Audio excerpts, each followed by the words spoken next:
Bonjour à toutes et à tous. Aujourd'hui, on s'attaque à un monument du programme de philosophie, la raison.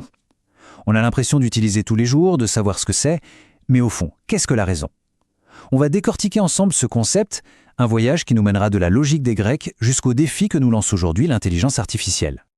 Allez, on commence fort, avec une question qui nous plonge direct dans le cœur du problème. Une intelligence artificielle, est-ce qu'elle pense vraiment, au sens où nous l'entendons, ou bien est-ce qu'elle se contente d'exécuter des calculs à une vitesse vertigineuse? La question est posée.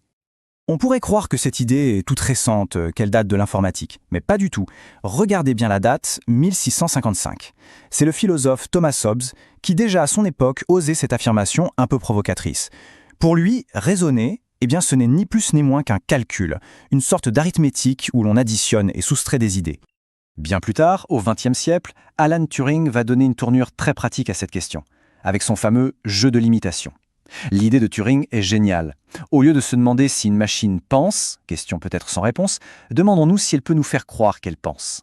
Si, après 5 minutes de conversation à l'aveugle, on ne sait plus dire si on parle à un humain ou à une machine, alors le pari est réussi.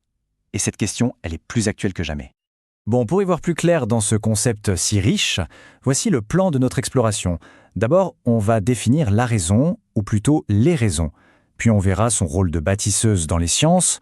On s'interrogera ensuite sur ses limites face aux questions existentielles, puis sur son application politique, et on terminera sur le grand défi que lui posent aujourd'hui les grands récits, les storytelling. C'est parti. Alors, quand on dit la raison, de quoi parle-t-on exactement?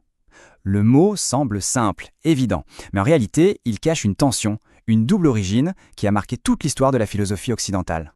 Si on prend une définition de base, celle du dictionnaire, en quelque sorte, la raison, c'est cette faculté qui nous permet de mettre de l'ordre dans nos idées, de construire des raisonnements qui tiennent la route, et finalement, de comprendre le monde qui nous entoure. Mais voilà où ça devient passionnant. Cette définition un peu lisse cache une dualité fondamentale. D'un côté, on a l'héritage grec, le logos. Le logos, c'est la parole, le discours argumenté, le débat sur la place publique pour chercher ensemble ce qui est juste, ce qui a du sens. Et de l'autre, on a l'héritage latin, la ratio.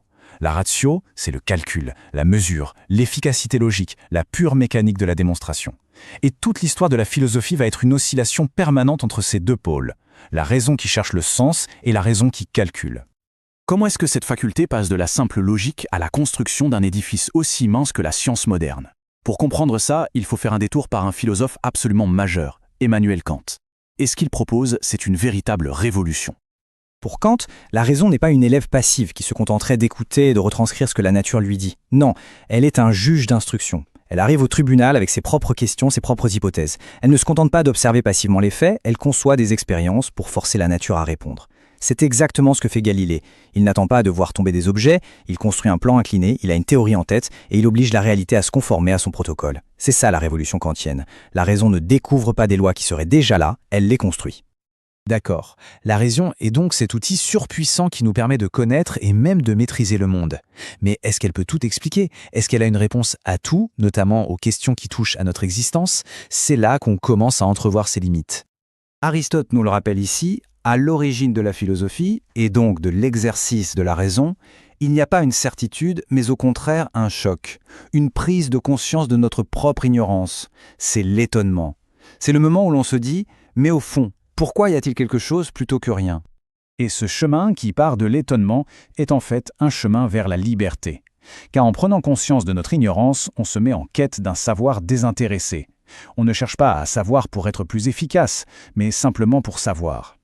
C'est ce qui distingue le discours rationnel, le logos, des mythes, le mythos, qui donne des réponses toutes faites. Penser par soi-même, c'est exactement ça. C'est s'arracher à l'évidence, aux habitudes, pour choisir en raison sa propre vie. Bon, la raison nous libère en tant qu'individu. Mais comment peut-elle guider l'action collective, l'action de tous? C'est sur le terrain miné de la politique que la raison va devoir affronter des dilemmes parmi les plus tragiques. Le sociologue Max Weber a brillamment analysé ce dilemme. Pour lui, l'homme politique est tiraillé entre deux éthiques. D'un côté, l'éthique de conviction. On agit selon ses principes, quoi qu'il en coûte. On veut garder les mains pures, si ça échoue, c'est la faute du monde, pas la mienne. De l'autre côté, l'éthique de responsabilité. Là, on se préoccupe avant tout des conséquences prévisibles de ses actes. On sait qu'on aura les mains sales, mais on assume. Pour Weber, un véritable homme d'État n'est ni un saint ni un cynique. C'est celui qui arrive à tenir ensemble ces deux exigences contradictoires. Aujourd'hui, la raison fait face à un adversaire particulièrement redoutable. Ce n'est pas l'ignorance ou la superstition, mais quelque chose de beaucoup plus subtil, la puissance du récit, du storytelling. Et l'histoire de l'entreprise Tesla est un cas d'école. Notre croyance presque instinctive dans le progrès technologique est-elle si rationnelle que ça ? Déjà au XIXe siècle, le philosophe Cournot nous mettait en garde. Cette foi en un progrès infini ressemble plus à une religion séculière qu'à une conclusion tirée d'une analyse froide des faits. Le génie de Tesla, ce n'est pas seulement technologique, c'est d'avoir su construire un récit extrêmement puissant, un récit de sauveur de la planète, de futur désirable, dans lequel l'acheteur devient un héros et l'investisseur un philanthrope. Ce récit peut rendre désirable, et même en apparence rationnelle, des paris économiques qui sont objectivement très risqués. On assiste alors à un phénomène fascinant. La communication, la mise en scène, la personnalité du fondateur deviennent parfois plus importantes que la réalité technique ou financière des produits. L'image, la représentation culturelle du projet semble prendre le pas sur l'analyse rationnelle. Et ça nous pose une question fondamentale. Face à un récit qui mobilise nos désirs les plus profonds, notre fascination pour la technologie, notre espoir en l'avenir, est-ce que notre raison critique a encore son mot à dire, ou est-ce qu'elle se met en veilleuse ? Alors, au terme de ce parcours, que doit-on retenir ? Quelle est la fonction essentielle de la raison, coincée entre la puissance de la science, les vertiges des questions existentielles et la magie des récits ? Le philosophe Alain nous donne une piste, avec cette formule célèbre, aussi courte que percutante. Penser, ce n'est pas d'abord dire oui, ce n'est pas enregistrer, accumuler des connaissances, acquiescer. Le véritable acte de pensée, il commence par un refus. Penser, c'est dire non. Non aux opinions toutes faites, non au discours du tyran ou du gourou, non aux traditions qu'on n'a jamais interrogées. Et le plus difficile, c'est dire non à soi-même. Non à ses propres préjugés, à sa paresse intellectuelle, au confort de ses certitudes. Penser, c'est un sport de combat. Et voilà peut-être la clé de tout.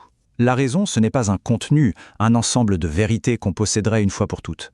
C'est une attitude, une activité critique. Un effort permanent pour questionner ce qui semble évident. La raison, c'est l'inquiétude en action. Voilà, j'espère que cette exploration vous a donné matière à penser. Si c'est le cas, n'hésitez pas à le montrer en aimant la vidéo et bien sûr en vous abonnant pour ne pas manquer les prochaines. Merci et à bientôt.